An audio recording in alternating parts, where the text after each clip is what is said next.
بسم اللہ الرحمن الرحیم۔ السلام علیکم۔ امید کرتی ہوں آپ سب ٹھیک ہوں گے۔ بہت زیادہ پوچھے جانے والا سوال یا عورتوں کے دل میں اٹھنے والا سوال کہ جنت میں مردوں کو تو حوریں ملیں گی مگر عورتوں کو کیا ملے گا؟ اس کا جواب اس قدر مکمل اور خوبصورت ہے کہ پھر کسی اور سوال کی ضرورت نہیں رہے گی۔ مردوں کو جہاں حوریں ملیں گی وہیں عورتوں کے لیے بھی انعامات کا ذکر ہے۔ جنت میں داخل ہونے والی خواتین کو اللہ تعالیٰ نئے سرے سے پیدا فرمائیں گے اور وہ کنواری حالت میں جنت میں داخل ہوں گی۔ جنتی خواتین اپنے شوہروں کی ہم عمر ہوں گی۔ جنتی خواتین اپنے شوہروں سے ٹوٹ کر پیار کرنے والی ہوں گی۔ قرآن مجید میں ان تمام باتوں کو سورہ واقعہ میں اس طرح بیان کیا گیا ہے۔ ترجمہ: اہل جنت کی بیویوں کو ہم نئے سرے سے پیدا کریں گے اور انہیں باکرہ بنا دیں گے، اپنے شوہروں سے محبت کرنے والیاں اور ان کی ہم عمر۔ یہ سب کچھ داہنے ہاتھ والوں کے لیے ہوگا۔ اہل ایمان میں مردوں کے ساتھ کوئی خاص معاملہ نہ ہوگا بلکہ ہر نفس کو اس کے اعمال کی بدولت نعمتیں عطا کی جائیں گی اور ان میں مرد و عورت کی کوئی تخصیص نہ ہوگی اور جنت کی خوشیوں کی تکمیل خواتین کی رفاقت میں ہوگی۔ قرآن مجید میں فرمان الہی ہے: ادخلوا الجنت انتم وازواجکم تحبرون۔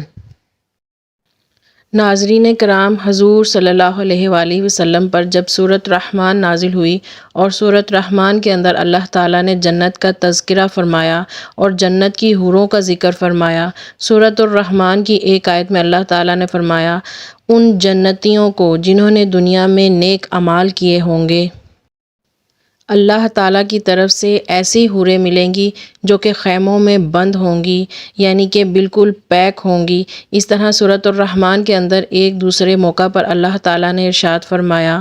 ترجمہ: جنتیوں کو ایسی حوریں ملیں گی جو ایسی پاکیزہ اور معطر ہوں گی کہ کسی جن نے اور کسی انسان نے انہیں چھوا نہ ہوگا۔ آپ صلی اللہ علیہ وآلہ وسلم کی ازواج مطہرات میں حضرت سلمہ نے جب یہ سورت پڑھی اور اس میں حوروں کا تذکرہ پڑھا تو رسول اللہ صلی اللہ علیہ وآلہ وسلم کی خدمت میں حاضر ہو کر سوال فرمایا: یا رسول اللہ، میرا آپ سے یہ سوال ہے کہ اللہ تعالیٰ نے سورۃ الرحمن میں ارشاد فرمایا کہ جنتیوں کو جو حوریں ملیں گی وہ بالکل خیمہ بند ہوں گی، یعنی کہ بالکل باکرہ ہوں گی، پاکیزہ ہوں گی اور ان کو کسی انسان نے اور کسی جن نے چھوا تک نہیں ہوگا، تو جب جنتیوں کو اتنی خوبصورت حوریں ملیں گی تو ہم جیسی عورتوں کا پھر کیا بنے گا؟ ہمیں تو پھر جنت میں کوئی پوچھے گا ہی نہیں، ہر کوئی حوروں سے ہی محبت کرے گا، ان سے ہی دل لگی کرے گا۔ چونکہ ہم دنیا میں دیکھتے ہیں کہ جب مرد دوسری شادی کرتا ہے تو جو پہلی بیوی ہوتی ہے اسے عام طور پر محبت کم ہو جاتی ہے اور دوسری بیوی سے مرد زیادہ محبت کرتا ہے، اس کی چاہتوں کو اور خواہشوں کو پورا کرتا ہے۔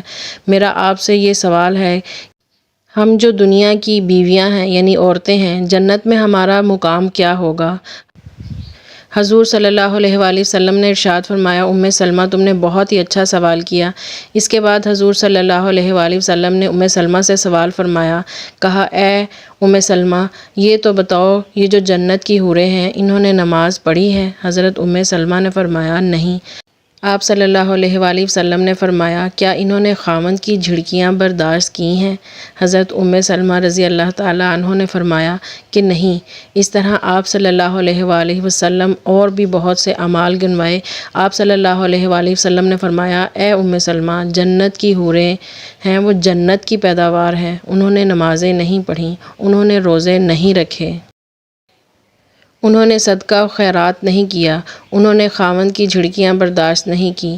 جب یہ دنیا کی بیویاں، دنیا کی عورتیں جنت میں جائیں گی تو اللہ تعالیٰ ان کو ایک خاص مقام اور مرتبہ عطا فرمائے گا، اس لیے کہ انہوں نے دنیا میں خاوند کی سختی، خاوند کی جھڑکیاں برداشت کی ہیں، صدقہ و خیرات کیا ہے، نماز، روزہ اور اس طرح کی دوسری بہت سی نیکیاں جو بیویوں نے سر انجام دی ہیں، نمازیں ادا کی ہیں، روزے رکھے ہیں۔ اللہ تعالیٰ دنیا کی شادی شدہ عورتوں کو اپنے سامنے بٹھائیں گے، پھر اللہ تعالیٰ ان کو اپنا دیدار کروائیں گے اور اپنے نور کی تجلی ان عورتوں کے چہرے پر ڈالیں گے۔ اللہ تعالیٰ اپنے حسن میں سے ان کو حسن عطا فرمائیں گے۔ جب اللہ کے حسن کی تجلی ان پر پڑے گی جب اللہ کے حسن کی تجلی ان عورتوں پر پڑے گی اور اللہ اپنے حسن میں سے ان کو حسن عطا فرمائیں گے تو وہ اتنی زیادہ حسین و جمیل ہو جائیں گی کہ جنت کی حوریں بھی ان سے شرمائیں گی۔ جب یہ دنیا کی بیویاں حوروں کے سامنے جائیں گی تو حوروں کو اپنے حسن پر بڑا ناز ہوگا، وہ دل میں کہہ رہی ہوں گی کہ ہم سے زیادہ حسین و جمیل تو کوئی نہیں، لیکن جب دنیا کی عورتوں کو یعنی کہ ان بیویوں کو دیکھیں گی تو شرم کے مارے چہرہ نیچے کر لیں گی اور ان کے حسن کے سامنے حوروں کا حسن و جمال ماند پڑ جائے گا۔ اللہ تعالیٰ ان دنیا کی بیویوں کو جنت کی حوروں کی ملکہ بنا دیں گی۔ وہ نیک بیویاں جنت میں حوروں کی ملکہ ہوں گی اور یہ دنیا کی نیک بیویاں جنت میں حوروں پر راج کریں گی۔ نتیجتاً یہ کہنے کا مطلب یہ ہے کہ اللہ تعالیٰ جنت میں مردوں کو حوریں عطا فرمائیں گے لیکن دنیا کی عورتوں کو حوروں کی ملکہ بنا دیں گے، یعنی دنیا کی بیویوں کو اللہ بادشاہت عطا فرما دیں گے۔ سبحان اللہ، یہ ہے مقام عورتوں کا جنت میں۔ اللہ تعالیٰ ہم سب کو نیک بنائے اور جنت میں وہ اعلیٰ مقام عطا کرے کہ جس سے ہم حوروں کی ملکہ بن سکیں۔ جنت میں ہم حوروں کی ملکہ اور بادشاہت اس وقت ہی حاصل کر سکتے ہیں جب ہم نیک اعمال کریں، اپنے خاوند کی فرما بردار ہوں، نمازیں پڑھیں، روزے رکھیں اور اللہ کی عبادت جتنا ہو سکتا ہو کریں، قرآن کی تلاوت، گھر کی خدمت، گھر والوں کی خدمت، یہ سب ہمارے اعمال ہیں جو ہمیں دنیا میں کرنے کے لیے بھیجا گیا ہے۔ ہم وہ سارے اعمال کریں گے تو جنت ہمارے لیے واجب کر دی جائے گی۔ کتنے خوش نصیب وہ صحابیات ہیں، کتنے خوش نصیب ہیں وہ لوگ جن کو دنیا میں ہی جنت کی بشارت دے دی گئی ہے۔ اللہ تعالیٰ سے دعا ہے کہ اللہ تعالیٰ ہم کو بھی ان جیسا بنائے، ان صحابیات جیسا عمل کرنے کی توفیق عطا فرمائے۔ اللہ تعالیٰ ہمارے گناہوں کو بخش دے، ہمیں دنیا میں نیک اعمال کرنے کی توفیق عطا کرے، نماز کا پابند بنائے، پردے کا پابند بنائے اور شریعت اسلامی پر چلنے کی توفیق عطا فرمائے۔ اللہ تعالیٰ ہماری ان تمام عبادات کو قبول کرے تاکہ ہم جنت میں جا کر سرخرو ہو سکیں اور حوروں کی ملکہ بن سکیں، ان پر بادشاہت کر سکیں۔ اگر آپ کو میری یہ ویڈیو اچھی لگی ہو تو پلیز لائک کریں، شیئر کریں اور کمنٹ کریں۔